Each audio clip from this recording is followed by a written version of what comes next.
तो अभी इंडिया में सबसे गूगल पे ट्रेंडिंग टॉपिक चल रहा है बिग बॉस, जिसमें कि इस बार सारे इन्फ्लुएंसर को लिया गया है क्योंकि कहीं ना कहीं बिग बॉस ज़्यादा स्मार्ट है। उनको पता है कि इनके एक्टर्स कहीं ना कहीं कोई काम नहीं कर पाएंगे, जो डायरेक्ट लोगों से जुड़े हुए हैं वो इन्फ्लुएंसर हैं। तो इस बार उन्होंने इनवाइट किया है सारे यूट्यूबर्स को, जिसमें कि शिवानी जैसे भी कंटेस्टेंट आए थे, तो जो कि देख के लोगों ने को बड़ा मज़ा आया और लोगों ने सपोर्ट भी बहुत किया शिवानी को। तो अभी फ़िलहाल बिग बॉस फिनाले में जो फाइनल प्राइस अमाउंट है वो रिवील्ड हो गया है, जो कि 25 लाख के अराउंड होना चाहिए।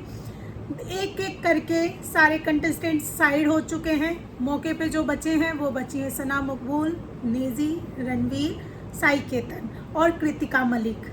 कृतिका मलिक को लेके सभी लोगों के मिले जुले विचार हैं, उनको नहीं होना चाहिए।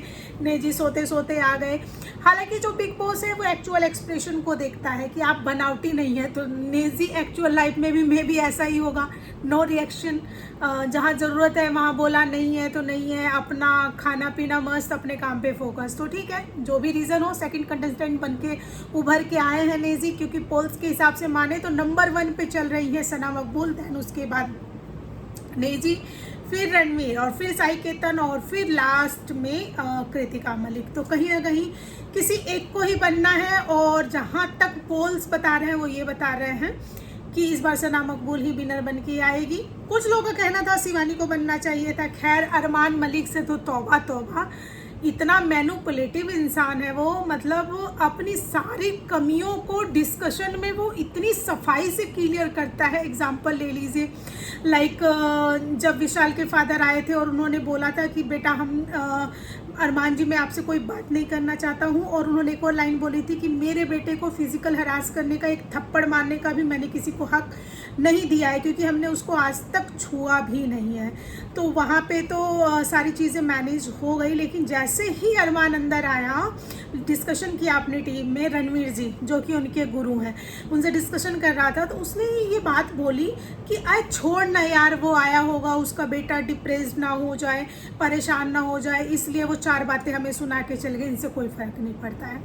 तो आप अगर कोई रैंडम पर्सन एकदम से आके इस चीज़ को देखेगा, सुनेगा, तो यही कहेगा हाँ कहीं ना कहीं अरमान सही कह रहा है। बट बंदा मास्टर माइंड है भाई, वो चीज़ों को मैनुपुलेट करना बहुत अच्छे से जानता है। उसने एक करके हर किसी की इमेज ख़राब करी, दैन उसके बाद अपने अकॉर्डिंगली उसको सेट किया। मतलब उसका पूरा जो गेम है ना, वो ऐसा लग रहा था कि रचा हुआ है। और शायद यही रीज़न था कि पायल मलिक को हटा दिया गया हो स्टार्टिंग में ही, क्योंकि बिग बॉस आइडेंटिफाई नहीं कर पा रहा था कि ये इनका एक्चुअल करेक्टर है या ये झूठ मूठ का कर रहे हैं। और उसके बाद भी लास्ट मोमेंट पे विशाल को जिस तरीके से नॉमिनेट किया गया, देन उसके बाद लव कटारिया को किया गया, तो ये नॉमिनेशन तो यार टोटली फेक था। बिग बॉस पे काफ़ी उंगलियां उठी। हालांकि अनिल कपूर धीरे धीरे उसको मेंटेन करने की कोशिश कर रहे थे।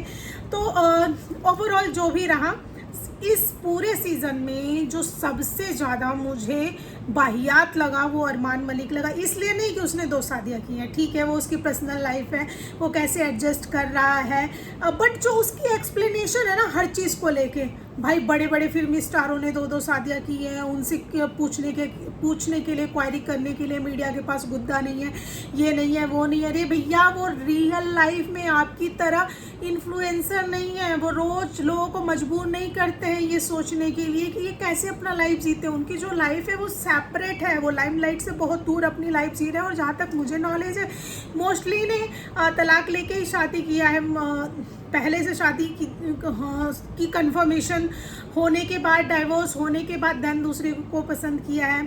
मॉमडन में थोड़ा रूल अलग होता है, वो 3 शादियाँ कर सकते हैं, जैसे सलमान खान के फादर सलीम खान, तो वहाँ पे 2 विदाउट डाइवोर्स हो गया है। लेकिन मुझे नहीं लगता कि किसी हिंदू एक्टर ने, जो कि फेमस एक्टर हो, उसने विदाउट डिवोर्स दूसरी शादी कर ली हो।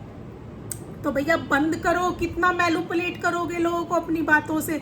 विशाल को थप्पड़ मार दिया, फिर उसके बाद बोला कि अरे तू तेरे गाल पे लगा तो अच्छा। बाद में इलेक्शन के बाद जब फिनाले के लिए सारे कंटेस्टेंट को बुलाया गया, तो विशाल ने कहा कि मुझे तो इनके साथ बैठ के भी अच्छा नहीं लग रहा है, मुझे 2 घंटा भी मुश्किल लग रहा है इनके साथ। तो उस पर अरमान ने बोला कि क्यों, तुझे तब अच्छा नहीं लगा था जब तूने ऐसे कमेंट किए थे? उसने बोला था मेरा कोई ऐसा विज़न नहीं था, मैंने एक कॉम्प्लीमेंट दिया था बस, तो उस पर ये बोला तो तेरे गाल पे भी तो कॉम्प्लीमेंट पड़ा फिर अच्छा सा। तो ओवरऑल अरमान मलिक जी, अगर आप इतने सेंसिटिव हैं, इतने पैम्परिंग हैं, तो सोशल प्लेटफॉर्म पे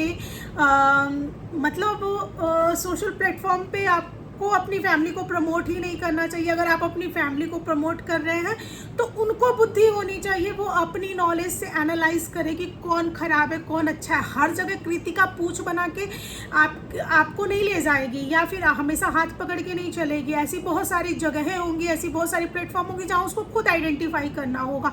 ऐसा नहीं कि कृतिका को कोई कॉम्प्लीमेंट दे रहा है या कमेंट दे रहा है, इसको आप खुद डिसाइड करेंगे। किसी ने लव कटारिया की बात कर ली, किसी ने बोल दिया तो देन उसके बिहार पे आप जाके थप्पड़ रसीद कर देंगे, ऐसा कुछ नहीं होता। एक फीमेल की जो इंस्टीट्यूशन होती है ना, वो बहुत हाई होती है।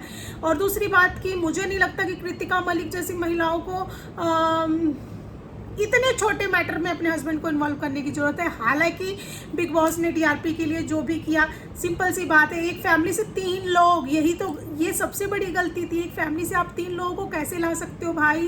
पूरा फुल टू बकवास, जिसको बोलते हैं ना, पूरा फुल टू बकवास चीज़ें, वही चीज़ें हुई हैं इस बार के बिग बॉस में।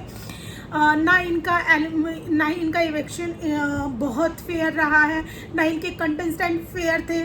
जैसे अरमान मलिक के साथ 2 बीबियाँ, अरे भाई ठीक है, हर किसी की पर्सनल प्रोफेशनल हर तरीके की लाइफ होती है, बट उसको हम प्रमोट नहीं करते, हम उसको डेली व्लॉगिंग में नहीं दिखाते हैं कि लो भैया देखो मैं 2 बीबियों के साथ रह रहा हूँ और ये और वो। चीज़ें खराब होती हैं, उससे मानसिकता खराब होती है। अभी आपको नहीं समझ में आ रहा है, आगे जब आपके बच्चे बड़े होंगे देन आपको चीज़ें और अच्छे से समझ में आएंगी कि कहीं ना कहीं ये बहुत बड़ा माइनस पॉइंट बन जाएगा आपके बच्चों के लिए भी। बहुत लेवल में जाके भी वो लेवल मेंटेन नहीं कर पाएंगे। देन उसके बाद ड्रामेबाज पायल की बात करें, डिवोर्स ले लूँगी, डिवोर्स ले लूँगी। अरे भाई क्यों तुम्हें डिवोर्स करना है? लोग तो ट्रोल करेंगे ही करेंगे, आगे भी करेंगे। चाहे तो तुम इतनी ना समझो कि तुमको समझ में नहीं आए कि बिग बॉस में जाएंगे तो हमारे साथ क्या होगा।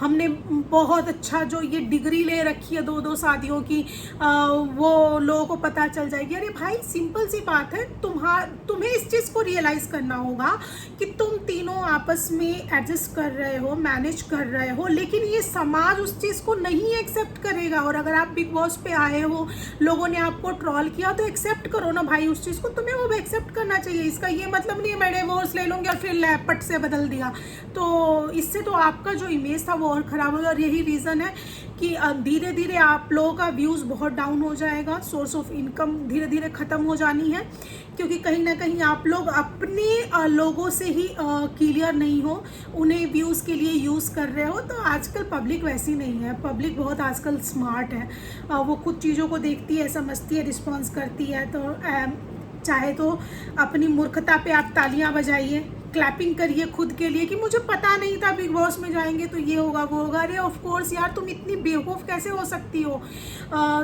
चाहे तो तुम खुद को इंटेलिजेंट कहो कि लोगों की पुश करने पे मैंने डिवोर्स डाल दिया, फिर यू टर्न मार गई। अरे भैया बस करो पायल मलिक, बस करो माता, कितना लोगों को टॉर्चर करोगी? तुमने इतना टॉर्चर कर दिया है लोगों को। ओवर कॉन्फिडेंस इन तीनों में, कृतिका, पायल और अरमान, इन तीनों में ओवर कॉन्फिडेंस बहुत है भाई साहब। इनको ये लगता है हमने जो ट्रैक ले लिया, always right, always right. Of course Bigg Boss ही जाने और अरमान मलिक ही जाने कि एक्चुअल कहानी अंदर क्या पक रही थी, बीच में अरमान को क्यों हटाना पड़ा। वरना 90% लोगों को, बिग बॉस सपोर्टर को यही लगता होगा, जो कि अरमान के अगेंस्ट थे, उनको यही लगता होगा कि अरमान मलिक ही जीतेगा, ये फिक्स है, ये है वो है। मुझे लगता है ट्रोलिंग को देख के बिग बॉस भी डर गया कि मेकर्स के ऊपर क्वेश्चन उठ रहे हैं कि ये फिक्स गेम है, तो ये करके उन बेचारों ने अरमान मलिक को निकाल दिया। तो भी उसकी पूछ कृतिका मलिक को वहाँ रखा, जबकि एवरीवन नोस कि उसने कुछ भी नहीं किया है, कुछ भी नहीं किया है। फिर उसके बाद उसका जो एटीट्यूड, उसका जो बिहेव है, अगर वो रियल लाइफ में भी वैसी है ना, तो सच में बहुत बकवास, बहुत बकवासी एटीट्यूड है। मुझे नहीं लगता कि ये रहने का, बोलने का, चलने का, ये एक रेगुलर, एक डेली लाइफ में ये सारी चीज़ें बहुत मेंटेन हो पाती है। ये तो वही है कि कैमरा है तो मैं ऐसी हूँ, वरना जनरली लोग अपनी लाइफ में इतने मतलब नेचुरल रहते हैं, उनको सारी चीज़ों का नहीं 50 बार कपड़े बदल रहे हैं, ये कर रहे हैं, वो कर रहे हैं। पता नहीं भैया ये लोग अपनी लाइफ में क्या, पता ऐसी ही हो। तो ओवरऑल बिग बॉस इस बार का मज़ेदार भी रहा, और खून जलाने वाला भी रहा। बहुत सारे लोगों ने कई बार जियो सिनेमा को इंस्टॉल किया, अनइंस्टॉल किया, तो फाइनली आज ये सारी बीमारी ख़त्म हो जाएगी। 2 अगस्त फिनाले है, जान छूटेगी इस बार के बिग बॉस से। बहुत यूज़ कर लिया तुमने यूट्यूबर्स को, अब यूट्यूबर्स तुम्हारी सारी पोल खोलेंगे, बस ये ख़त्म हो जाने दो। तो उम्मीद करती हूँ कि ये वीडियो अच्छी लगी होगी। आप भी अपने विचार ज़रूर रखिएगा। Okay bye.